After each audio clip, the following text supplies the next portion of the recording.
ඔයාලා මුලින්ම ඔයාලගේ වෙබ් බ්‍රවුසර් එකට එන්න ෆෝන් එකේ. වෙබ් බ්‍රවුසර් එකට ඇවිල්ලා ඔයාලා මේ මම සර්ච් කරන විදිහට සර්ච් කරන්න යන්න එපා. මෙහෙම සර්ච් කරාට ඔයාලට මේ වෙබ්සයිට් එක පේන්නේ නැහැ. National Fuel Pass කියලා සර්ච් කරා කියලා ඔයාලට මේ වෙබ්සයිට් එකට යන්න බෑ. ඒ හින්දා ඔයාලා කරන්න ඕනේ fuelpass.gov.lk කියන වෙබ්සයිට් එකට යන්න ඕනේ. හරියට මතක තියාගන්න fuelpass.gov.lk. ඉතින් මම මෙන්න මේ විදිහට fuelpass.gov.lk කියලා මෙතනින් මේ විදිහට සර්ච් කරගන්නවා. ඊට පස්සේ මෙන්න මේ විදිහට ඔයාලට බලා ගන්න පුළුවන් අපිව වෙබ්සයිට් එකකට එක්කගෙන යනවා. මේ National Fuel Pass කියලා තියෙනවාට බලා ගන්න පුළුවන්. එතකොට මෙතන තියෙනවා vehicle එක යටතේ vehicle registration සහ vehicle login කියලා vehicle registration කියන එක අලු පාට වෙලා තියෙනවාට බලා ගන්න පුළුවන්. මෙතනදී අපිට තාම රෙජිස්ට්‍රේෂන් වෙන්න අවස්ථාව ඒගොල්ලෝ දීලා නැහැ. නමුත් ඔයාලට කියන්න ඕනේ කොරෝනා කාලේදී ඔයාලා account එක හදාගත්තා නම් QR එක ගත්තා නම් ඒ QR එක තාමත් ඒ වාහනේ වාගේ නමට නම් තියෙන නිසා වාහනේ වා සතුව තියෙනවා නම් ඔයාලට ඒ කලින් QR එකම පාවිච්චි කරන්න හැකියාවක් තියෙනවා.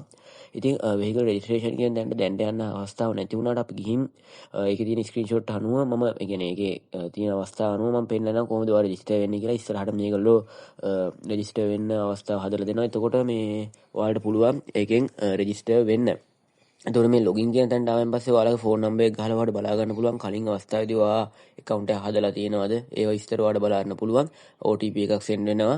ඒ OTP එක send වෙන්නේ account එක තියෙන කට්ටියට විතරයි. එතකොට එහෙම නැත්නම් මට ආවා වගේ error එකක් ඔයාලට බලා ගන්න පුළුවන්. එතකොට මෙන්න මෙතන තියෙනවා ඔයාලා රෙජිස්ටර් වෙන්න අවශ්‍ය වෙන්නේ මොනවද කියලා chassis number එක අවශ්‍ය වෙනවා වාහනේ. එතකොට ඔයාගේ ID card number එක අවශ්‍ය වෙනවා. එතකොට ඒ වගේම address එක ඕන වෙනවා. ඒ වගේම වාහනේ number plate එක. ඔයාගේ ශ්‍රී number එකක් නම් තියෙන්නේ ශ්‍රී කියන එක ගහන්න නැහැ. තුන ශ්‍රී කියලා තියෙනවා නම් 3 ඉලක්කම සහ ඊළඟට ඉලක්කන්ටය ගහන්න ඕනේ. එතකොට මේ කැටගරිස් වලට බයික් කැටගරි එක, 3 wheel කැටගරි එක ඒවට අදාළ වෙන වාහන සෙට් එක තමයි ඔයාලට මෙන්න මේ වගුවේ බලා ගන්න පුළුවන් වෙන්නේ.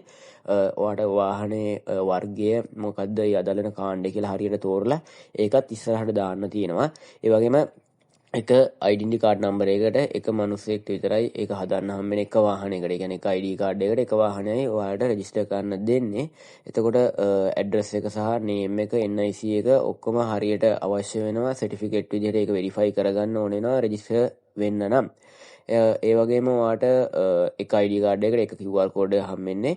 ඒ විදිහට තමයි මේකේ රෙජිස්ට්‍රේෂන් එක වෙන්නේ. මොකක් හරි ප්‍රශ්නයක් තියෙනවා 19ට ඔයාලට කතා කරන්න පුළුවන්.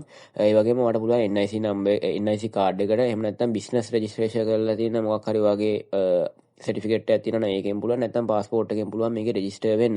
ඒ අවස්ථා තුන තමයි ඔයාලට මේකෙදී රෙජිස්ටර් වෙනවා නම් ඉදිරිපත් කරන්න ඕන ඩොකියුමන්ට්ස් වලට තියෙන්නේ මේගොල්ලොන්ගේ.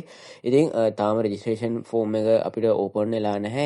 මම පෙන්නන්නම් කොහොමද ඉස්සරහට ඔයා රෙජිස්ටර් වෙනකොට වෙන්නේ කියලා. ඔයා රෙජිස්ටර් කියන තැනට ආවයින් පස්සේ මේ විදිහට තමයි බලා ගන්න පුළුවන් වෙන්නේ. ඔයාගේ විස්තර ටික තමයි මෙතනින් පුරවන්න තියෙන්නේ. එතකොට ඔයාගේ පෞද්ගලික තොරතුරු, ඒ කියන්නේ ඔයා දැන් මෙතනින් තෝරන්නේ NIC card එකද, එහෙම නැත්නම් ඔයා තෝරන්නේ passport එකද, එහෙම නැත්නම් ඔයාගේ business registration සර්ටිෆිකේට් එකද කියන එක අනුව ඔයාලට මෙතනින් පුරවන්න වෙන විස්තර ටික වෙනස් වෙනවා. ඉතින් ඔයා ඒක හරියට තෝරලා මෙන්න මේ විදිහට විස්තර ටික පුරව ගන්න අවශ්‍ය වෙනවා. NIC කාඩ් එකේ NIC නම්බර් එක දාන්න වෙනවා.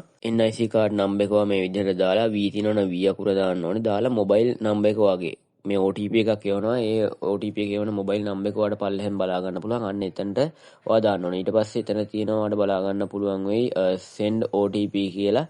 අන්න ඒක උඩ ක්ලික් කරන්න ඕනේ. ඊට පස්සේ තියෙනවා ඔයාලට බලා ගන්න පුළුවන් හිස් කොටුව උඩ ඔයාලට ආපු OTP එක ටයිප් කරන්න. ඊට පස්සේ මේ තහවුරු කරන්න කියන බටන් එක උඩ ක්ලික් කරන්න. ඊට පස්සේ ඔයාලට මෙන්න මේ විදිහට ඉන්ටර්ෆේස් එක වෙනස් වෙනවා. ඔයාගේ විස්තර මුල් නම, ඒ වගේම වාසගම, ඇඩ්‍රස් එක දාන්න ඔයාලට මේ විදිහට කොටු තුනක් තියෙනවා. ඒ ටිකත් ඔයා හරියට පුරව ගන්න අවශ්‍ය වෙනවා. ඔයා දාපු ID card එකේ තියෙන විස්තර ටිකම මෙතනින් හරියට අනිවාර්යෙන් දාගන්න ඕනේ නා. ඊට පස්සේ ඊළඟ කියන එක ක්ලික් කරන් පස්සේ ඔයාගේ වාහනේ විස්තර තමයි දාන්න ඉන්නේ. රත වාහන අංකය සහ රත වාහන වර්ගය.